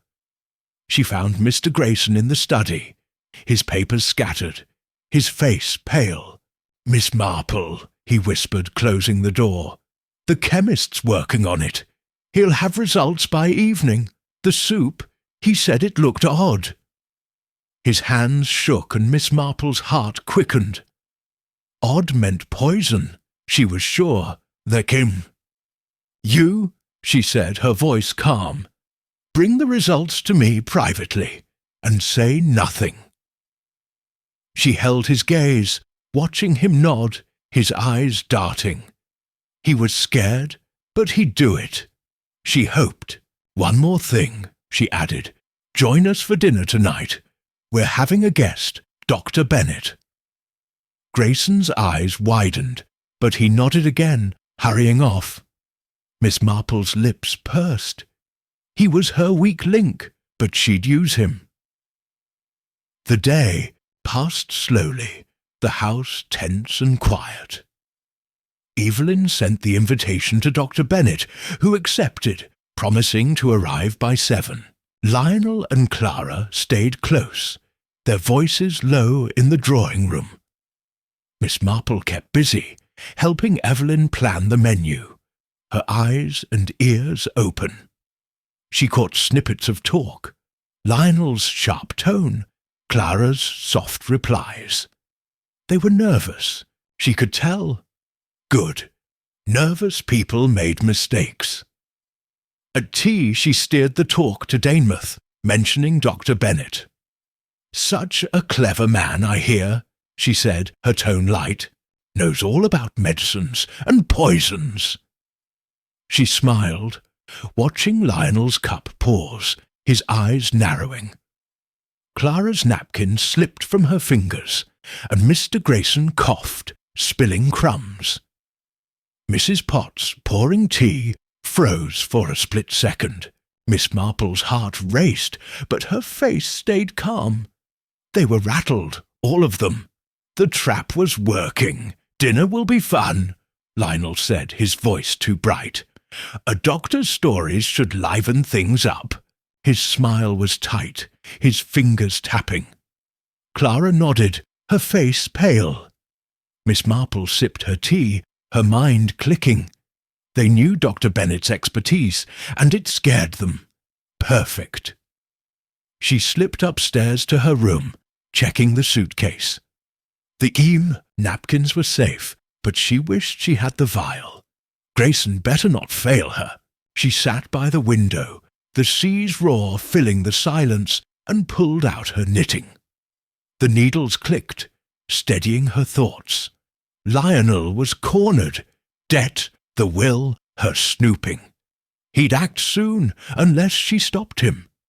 The dinner was her chance to push him over the edge, make him slip in front of everyone. At 6, she dressed for dinner, choosing a dark dress and her warm shawl. The house buzzed with preparations, Mrs. Potts in the kitchen, Evelyn setting the table. Miss Marple helped, her eyes on the food, tasting nothing. She wouldn't risk another bitter surprise. Dr. Bennet arrived at 7, a tall man with grey hair and kind eyes, his bag heavy with books. "Mrs. Harcourt, Miss Marple," he said, shaking hands. "Delighted to be here." His voice was warm, but Miss Marple saw the sharpness in his gaze. He'd do nicely. The dining room glowed with candles, the table set with silver and crystal. Evelyn sat at the head, Miss Marple beside her. Lionel and Clara took one side, Mr. Grayson and Dr. Bennet the other. Mrs. Potts served, her face stern, but her hands steady. The meal began. Soup, then fish, then roast, each dish rich but simple. Miss Marple watched every bite, her senses alert. Evelyn ate little, her eyes on Miss Marple for reassurance. Lionel was charming, but his laugh was forced. Clara's hands shook, her smile tight. Mr. Grayson fumbled his fork, his glasses slipping. Miss Marple steered the talk to Dr. Bennet, asking about his work. "You must see all sorts of cases," she said, her tone mild. "Poisons, I hear, are tricky, hard to spot, unless you know how." She smiled, watching Lionel's face. Dr. Bennet nodded, his eyes bright. "Oh, yes, poisons are clever, but not invisible. Modern tests catch them. Arsenic, cyanide, even new compounds. Chemists can trace them in food, drink, even a single drop." He leaned forward, warming to the topic. "Take a recent case in London. A man poisoned his wife with a rare toxin. Thought he'd get away with it, but the lab found it in her tea." Lionel's fork paused mid-air, his smile frozen. Clara's glass trembled, wine sloshing. Mr. Grayson coughed, his face red. Mrs. Potts, clearing plates, slowed, her eyes sharp. Miss Marple's heart raced, but her face stayed calm. She'd struck a nerve. "Fascinating," she said. "So no one escapes justice now?" She looked at Lionel, her eyes soft but piercing. "Not if the chemist's good," Dr. Bennet said, chuckling. "Science doesn't lie." Lionel laughed, but it was hollow, his fingers white on his knife. Clara stared at her plate, her breath quick. Miss Marple exchanged a glance with Evelyn, who nodded faintly. The trap was tight, and they were squirming. The meal ended, and they moved to the sitting-room for coffee. Miss Marple sat near Evelyn, her knitting needles clicking, her ears open. Lionel paced, his charm fraying. Clara read a book, her eyes unmoving. Dr. Bennet talked with Evelyn, his voice low. Mr. Grayson slipped in, his face pale, and handed Miss Marple a folded paper, his hand shaking. "The results," he whispered, then hurried off. She tucked it into her shawl, her heart pounding. She'd read it later, alone. Lionel excused himself, claiming a headache, his eyes dark. Clara followed, her steps quick. Miss Marple watched them go, her mind spinning. The paper burned in her shawl. She needed to see it now. She excused herself, claiming tiredness, and climbed to her room, locking the door. The sea roared outside, the wind rattling the windows. She sat by the lamp and unfolded the paper, her hands steady. The chemist's report was clear. The soup had traces of the same toxin as the vial, a deadly compound. The source was clean, but the soup was proof. Lionel had tried to poison Evelyn. Miss Marple's breath caught, her heart heavy, but her resolve firm. She had what she needed, but she'd wait for the right moment. Tomorrow she'd confront them, with Dr. Bennet and the police ready. For now, she hid the report in her suitcase, next to the napkins, and blew out the lamp. The house creaked, the sea growled, and Miss Marple lay in the dark, her eyes open. Lionel and Clara were desperate, their plan crumbling. She'd pushed them hard tonight, and they'd slip soon. She'd be ready, her trap set, her mind sharp. Evelyn's life depended on it, and Jane Marple never failed a friend. The night stretched on, but she didn't sleep. Her thoughts as relentless as the waves. Tomorrow she'd end this, and the truth would win. Chapter 7. The Confrontation. Miss Jane Marple woke to the restless roar of the sea, its waves crashing against the cliffs below Cliff House. The guest room was dim, the early light barely piercing the heavy curtains, casting faint shadows on the walls. She lay still, her sharp eyes fixed on the ceiling, her mind churning with the weight of last night's discoveries. The chemist's report, tucked in her suitcase, confirmed her fears. The soup had traces of the same deadly toxin as the vial she'd found in the shed. Lionel Harcourt was plotting to poison his aunt, Evelyn, for her fortune, and Clara, his fiancée, was in on it. Time was running out. Today, Miss Marple would spring her trap, expose them, and save her friend. She rose, her joints stiff in the chilly air, and dressed in her grey skirt and cardigan, her white hair neat under a plain hat. The room smelled of salt and old wood, the house's secrets pressing close. She checked her suitcase, where the napkins with soup and sauce lay beside the chemist's report, its words a grim victory. The vial was still with Mr. Grayson, but the report was enough. Proof of poison, proof of intent. Her heart was heavy, but her resolve was iron. Lionel and Clara thought they were clever, but they didn't know Jane Marple. She'd faced killers before, and she'd outsmart them now. Downstairs, the dining room was quiet, the table set with toast, jam, and tea. Mrs. Potts moved silently, her stern face unreadable as she poured. Evelyn joined Miss Marple, her eyes shadowed, her hands trembling. "Morning, Jane," she said, her voice thin. "Did anything happen last night?" She glanced at the door, fear plain in her face. "Not yet, dear," Miss Marple said, her tone gentle. She didn't mention the report or the dinner's tension. Evelyn was scared enough, and one slip could alert Lionel. "Let's eat, then. Talk.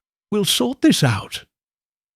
She smiled, but her mind was racing, planning the confrontation. She'd gather everyone, reveal the truth, and call the police. Dr. Bennett, the toxicologist from last night, would back her up.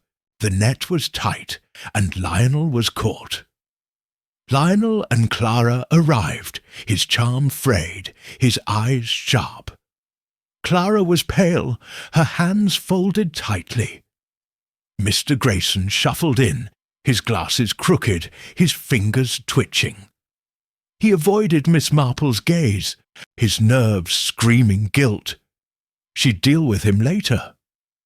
The meal was tense, the air thick with unspoken words. Lionel joked about the weather, but his laugh was brittle. Clara barely spoke, her eyes on her plate. Mr. Grayson spilled tea, muttering, "Apologies." Miss Marple watched them all, her smile polite, her senses sharp. Every flinch, every pause was a clue, and she missed nothing.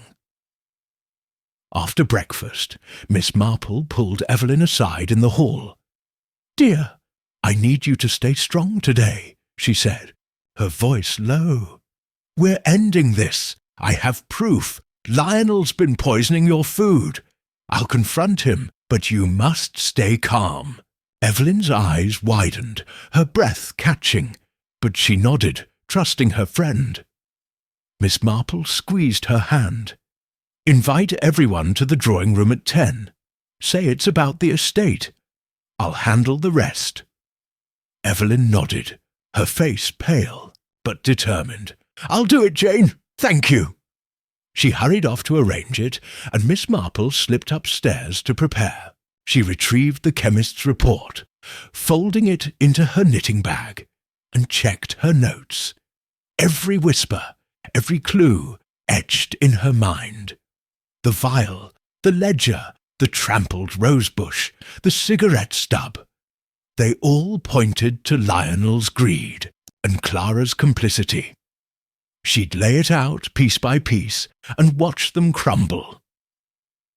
At 10, the household gathered in the drawing-room, its heavy curtains drawn to let in the grey morning light. Evelyn sat by the fire, her hands clasped, her face pale. Lionel lounged in a chair, his smile tight, his eyes darting. Clara sat beside him, her face a mask, her fingers twisting her handkerchief. Mr. Grayson stood by the window, his glasses slipping, his hands fidgeting. Mrs. Potts lingered by the door, her stern face unreadable. Dr. Bennet, invited back by Miss Marple's quiet request, sat near Evelyn, his kind eyes sharp with understanding. The air was thick, the sea's roar a distant drum. Miss Marple stood, her small frame straight, her voice calm but firm.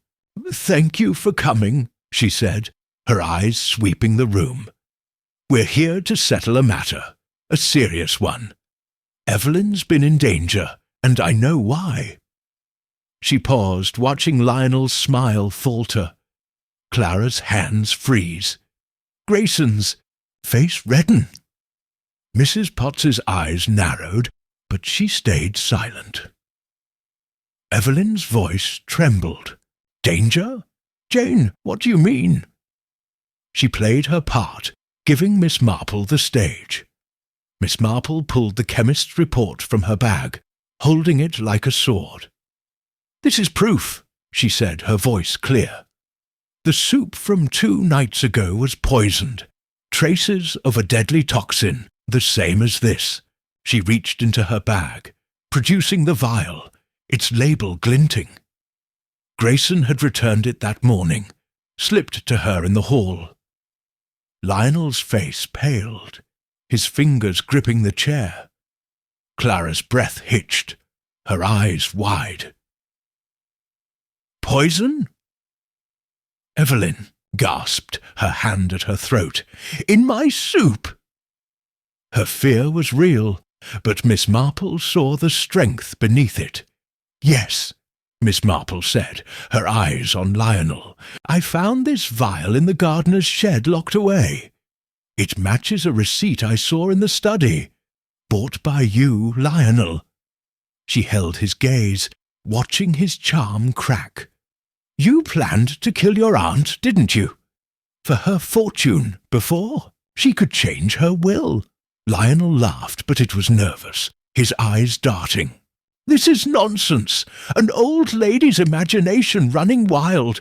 That vial's probably weed killer." His voice was loud, but his hands shook, betraying him. Clara's face crumpled, her voice a whisper. "Lionel, don't—" She stopped, her eyes filling with tears. Miss Marple saw the crack. Clara was breaking. "Clara," Miss Marple said, her tone gentle but firm. "You know the truth. I heard you in the library, whispering with Lionel. It has to be soon," he said.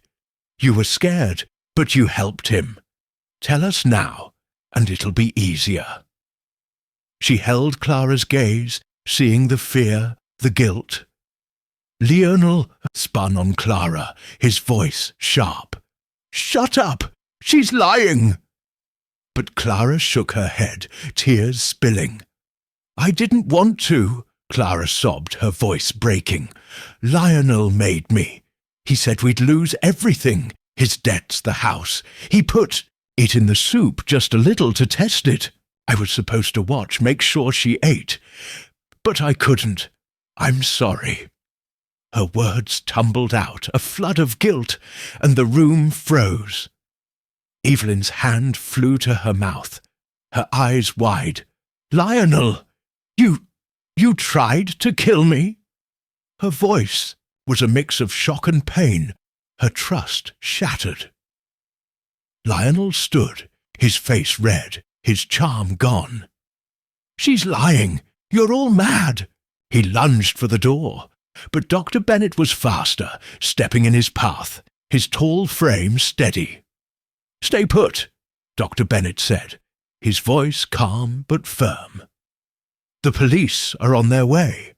I called them this morning at Miss Marple's request." His eyes flicked to her, a nod of respect. Miss Marple's heart lifted. Her ally had come through. Lionel froze, his eyes wild like a trapped animal. He turned to Clara, his voice low. "You idiot! You've ruined us!" But Clara just sobbed, her face in her hands. Mr. Grayson sank into a chair, his face grey, muttering about not knowing. Mrs. Potts stood still, her eyes cold, but unsurprised. She'd known something, Miss Marple thought, but she'd kept silent. Miss Marple stepped forward, her voice steady. "Lionel, it's over. The ledger in the study showed your debts. The cigarette stub in the garden, the trampled rosebush. They led me to the shed. Your whispers, your lies, they all gave you away. You thought Evelyn was weak, but she's stronger than you." She looked at Evelyn, who straightened, her eyes fierce despite her tears. The door burst open, and 2 policemen stepped in, their uniforms stark in the soft light. Dr. Bennet had called them from Danemouth, warned by Miss Marple's quiet note before breakfast. "Lionel Harcourt," the older officer said, his voice gruff. "You're under arrest for attempted murder." He moved forward, cuffs glinting. Lionel lunged again, shoving past Dr. Bennet, but the second officer was ready, grabbing his arm. Lionel struggled, his face twisted, but the cuffs snapped on, his fight fading. "You've got nothing," spat, but his voice was weak, his eyes defeated. Clara stood, her voice shaking. "I'll tell you everything," she said to the officers. "I didn't want this. I'll help." Her tears fell, but her chin lifted, a spark of redemption in her eyes. Miss Marple nodded softly. Clara was guilty, but she was young, manipulated. There was hope for her yet. The police led Lionel out, his head low, his charm shattered. Clara followed, escorted by the second officer, her sobs echoing in the hall. Evelyn collapsed into a chair, her face in her hands, her body shaking. Miss Marple sat beside her, her hand gentle on her friend's shoulder. "It's over, dear," she said, her voice soft. "You're safe." Evelyn looked up, tears streaming. "Jane, you saved me. I can't thank you enough." She hugged Miss Marple, her thin frame trembling but strong. Miss Marple patted her back, her heart full. This was why she came, why she fought, to protect those who needed her. Dr. Bennet approached, his eyes warm. "Miss Marple, you're remarkable. I've seen detectives with less skill." He shook her hand, his grip firm. She smiled, her cheeks pink. "Just an old lady with a knack for noticing," she said, her tone light. But her eyes gleamed, sharp and proud. She'd done it again, unravelled a web of lies with patience and wit. Mr. Grayson stood, his voice shaky. I didn't know, I swear. Lionel asked about the will, but I never thought." He trailed off, his face grey. Miss Marple believed. Him. His nerves were real, his guilt that of a weak man, not a cruel one. Mrs. Potts spoke at last, her voice flat. "I saw him in the garden late at night, never trusted him." Her eyes met Miss Marple's, a flicker of respect there. Miss Marple nodded. The housekeeper had known, but she'd stayed loyal to Evelyn in her own way. The room emptied, The police gone, the house quiet but lighter, as if a storm had passed. Evelyn stood, her face pale but firm. "I'm changing the will tomorrow," she said. "The charity will get it all. Lionel's done." Her voice was steady, her strength returning. Miss Marple smiled, proud of her friend. She returned to her room. The sea's roar softer now, the wind calm. She packed her knitting, her napkins, her notes, her work done. The report and vial would go to the police, sealing Lionel's fate. Clara's confession would help, maybe lighten her punishment. Miss Marple sat by the window, her hands still, her mind quiet. Cliff House was safe, Evelyn was strong, and justice was coming. She'd won, as she always did, with a sharp eye and a steady heart. The clock struck noon, and she stood ready to leave. Danemouth's shadows were gone, its secrets bared. She'd return to St. Mary Mead, her cosy parlour, her roses.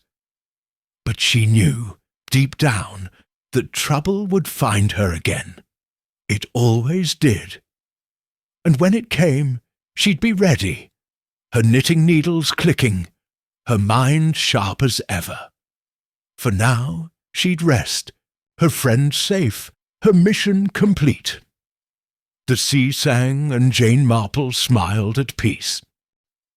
Chapter 8. The Aftermath. The morning sun broke through the grey clouds over Cliff House, casting soft light on the weathered stone walls. The sea below was calmer today, its waves lapping the cliffs instead of crashing, as if the storm of secrets had passed. Miss Jane Marple stood in her guest room, packing her suitcase with careful hands. Her grey skirt and cardigan were neat, her white hair tucked under a simple hat. The room still smelled of salt and old wood, but the air felt lighter, the weight of danger lifted. Yesterday's confrontation in the drawing-room had ended it all.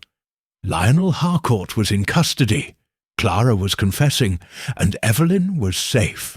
Miss Marple's heart was steady, her mission complete, but her sharp mind still turned, tying up loose ends. She checked her suitcase, where the napkins with soup and sauce stains lay, no longer needed but kept as a reminder. The chemist's report, proving the poison in the soup, was with the police now, along with the vial from the shed. Her knitting bag sat on the bed, needles tucked inside, a quiet partner in her work. She'd unravelled Lionel's plan with patience and wit, just as she'd done in St. Mary Mead so many times before. But each victory left her thoughtful, weighing the cost of human greed and the hope of redemption. Downstairs, the dining room was quiet, the table set with toast, jam, and tea. Evelyn sat alone, her face pale, but her eyes brighter than they had been. She smiled as Miss Marple entered, a real smile, not the shaky one of fear. "Jane, good morning," she said, her voice soft but strong. "Join me, please. I owe you so much." Miss Marple sat, her smile gentle. "You owe me nothing, dear. I'm just glad you're safe." She poured tea, her hands steady, her eyes warm. Evelyn's strength was back, and that was reward enough. Pot served, her stern face softer today, a flicker of respect in her eyes. She'd known something was wrong, Miss Marple thought, but she'd stayed loyal to Evelyn, watching from the shadows. The housekeeper nodded slightly as she set down a plate, and Miss Marple returned the gesture. Some allies were silent, but no less true. Evelyn sipped her tea, her hands steady now. "I saw Mr. Grayson this morning," she said.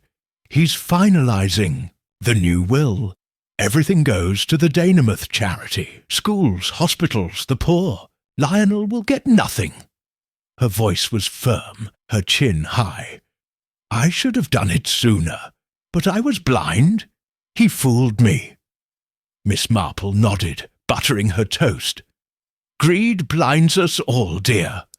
But you saw the truth in time, and that's what matters." She thought of Lionel, his charming smile and cold eyes now locked in a cell. He'd gambled everything on Evelyn's fortune and lost. Clara, too, had fallen, but her confession showed a spark of remorse. There was hope for her, Miss Marple believed. Youth could learn if it chose to. "Clara wrote to me," Evelyn said, her voice softer. "From the police station. She's telling them everything. Lionel's debts, the poison, how he pushed her. She says she wants to make amends." Evelyn's eyes were sad but thoughtful. "I don't know if I can forgive her, but I pity her." Miss Marple's heart warmed. Pity was a start, a step toward healing. "She was weak, not evil," she said. "Lionel used her as he tried to use you. She'll face justice, but maybe she'll find her way." She thought of Clara's pale face, her trembling hands, her tears in the drawing room. The girl had been trapped, but she'd broken free. That took courage, however small. They ate in quiet, the sea's soft hum filling the silence. Miss Marple's mind drifted, piecing together the days at Cliff House. The whispers in the library, the trampled rose bush, the cigarette stub, the bitter soup. They'd all led her to the truth. She'd watched, listened and waited, as she always did, catching the little things others missed. Lionel's sharp glances, Clara's nervous twitches, Grayson's fumbling fear, even Mrs. Potts's cold stare. They'd all told her what words wouldn't. People always gave themselves away, if you knew how to look. Evelyn set down her cup, her eyes on Miss Marple. "Jane, how do you do it? You see things I never noticed. Lionel fooled me for years, but you saw through him in days." Her voice was full of wonder, and Miss Marple smiled, her cheeks pink. "It's just noticing, dear," she said, her tone light. "People are like books, full of stories if you read the pages. A glance, a word, a pause, they tell you everything." She didn't mention the sleepless nights, the racing heart, the weight of knowing a life hung on her wits. That was her burden, and she carried it gladly.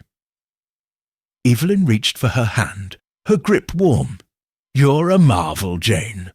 I was so scared, but you made me strong. I'll never forget it." Her eyes shone with tears, but her smile was real.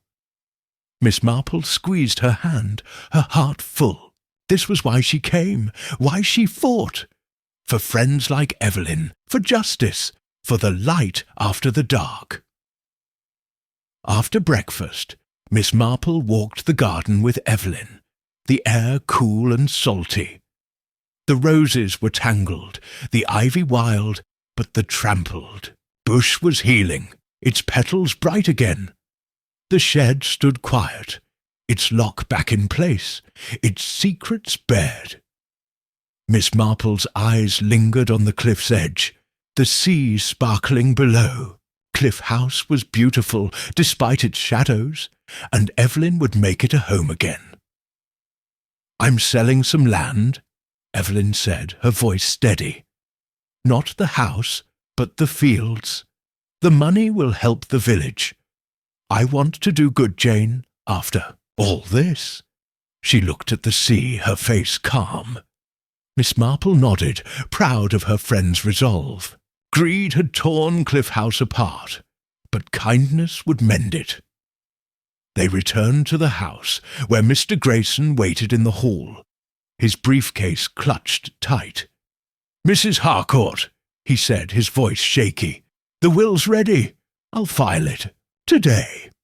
He glanced at Miss Marple, his eyes nervous but grateful. "Thank you, Miss Marple. I should have seen it sooner." "You did enough," she said, her tone gentle. Grayson had been weak, not wicked, and his help with the chemist had sealed Lionel's fate. He nodded, hurrying off, his coat flapping. Miss Marple watched him go. Her lips pursed. People surprised you, sometimes for the better. Mrs. Potts approached, her stern face softer. "Miss Marple, the car's ready. Tom will drive you to the station." Her voice was flat, but her eyes held a spark of warmth. "You did right by her." She nodded at Evelyn, then turned away, her steps quick. Miss Marple smiled softly. Mrs. Potts's loyalty was fierce, and she respected that. Evelyn walked her to the car, her arm linked with Miss Marple's. "You'll visit again, won't you?" she said, her voice pleading. "Not for trouble, just for tea." She laughed, a real laugh, and Miss Marple's heart lifted. "Of course, dear," she said, patting Evelyn's hand. "I'd like that." She meant it. Cliff House would heal, and Evelyn would thrive. That was worth everything. Tom, the quiet driver, loaded her suitcase, his cap low. Miss Marple studied him as they drove, the cliffs slipping past, the sea glinting. He'd been a shadow in her mind, one of Evelyn's feared whispers, but he was just a man, doing his job. She smiled to herself. Not every shadow hid danger. Some were just shadows. At Danemouth Station, the air was sharp with salt, the platform busy with travellers. Miss Marple bought her ticket, her knitting bag over her arm, her suitcase at her feet. The train chugged in, its whistle shrill, and she climbed aboard, choosing a window seat. The carriage was half full. A farmer with a sack, a girl with a juice book, a man reading a paper. She settled in, her shawl tight, her mind drifting as the train pulled away.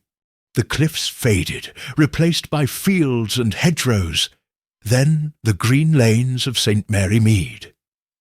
She thought of Lionel, his cold eyes and broken charm, now facing justice. Clara, young and scared, had a chance to change if she took it. Evelyn was strong, her heart turned to good. Mr. Grayson would stumble on, Mrs. Potts would guard the house, and Dr. Bennet would tell stories of the sharp old lady who beat a killer.